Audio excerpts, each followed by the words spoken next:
night air was thick with the scent of rain, the kind that lingers on skin and clothes, leaving a quiet, electric hum in the air. I stood barefoot on the porch, the cool wood of the railing rough beneath my palms, the moonlight spilling over the yard like a silver shawl. Maplewood was quiet, but not silent, just enough rustling in the trees, distant laughter from a nearby house, the occasional low hum of a passing car.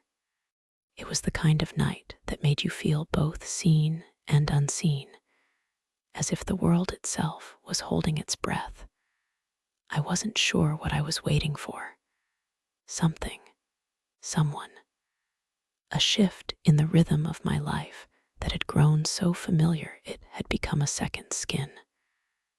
My husband was in the house, asleep or pretending to be.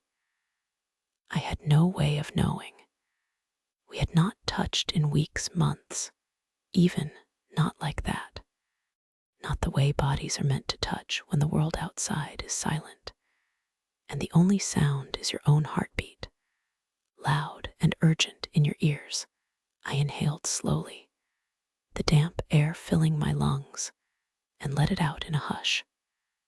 My fingers curled around the railing, and I thought of the way his hands felt on me before, gentle, distracted, like he was reading a book, but not really seeing the words.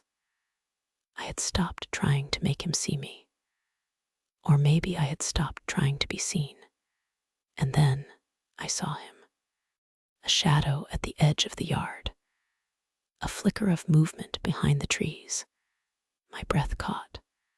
I wasn't sure if I was afraid or intrigued or both. He was there, always there.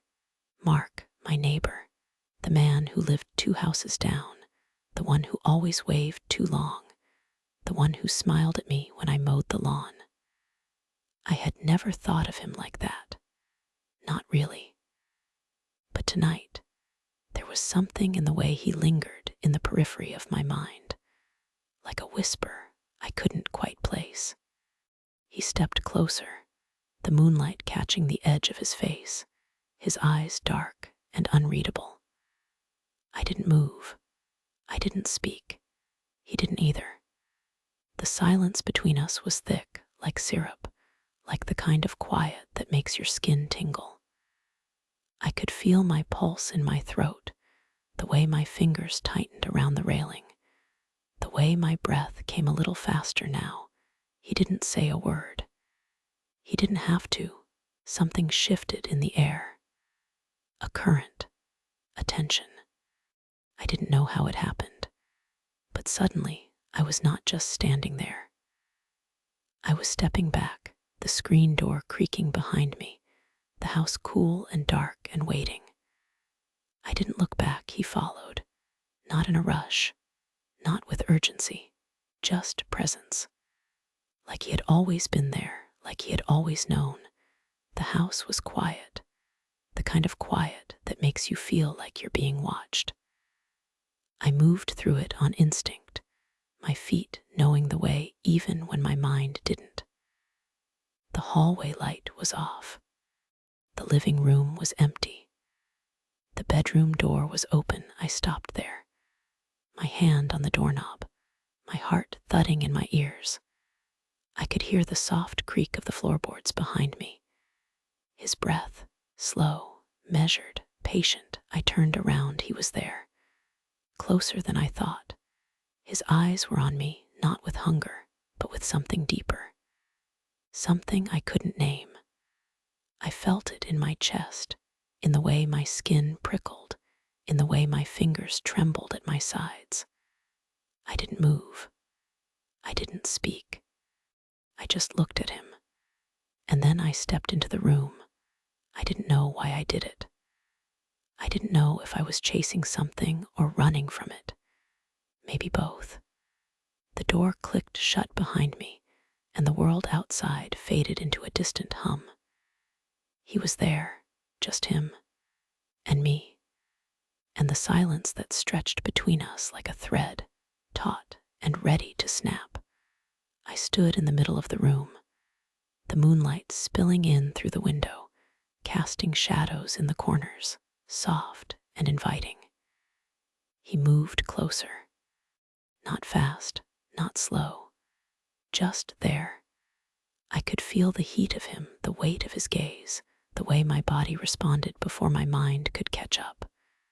My breath hitched. My knees felt weak. My skin burned. He touched me, just once. A hand at my hip, warm and steady. I didn't pull away. I didn't move. I let it happen. And then I did. I moved toward him. My fingers found his collar, my breath catching as I pulled him closer. The air between us was charged, like the moment before a storm. He didn't speak. He didn't need to. He just let me lead. The bed was cool beneath me, the sheets soft against my skin.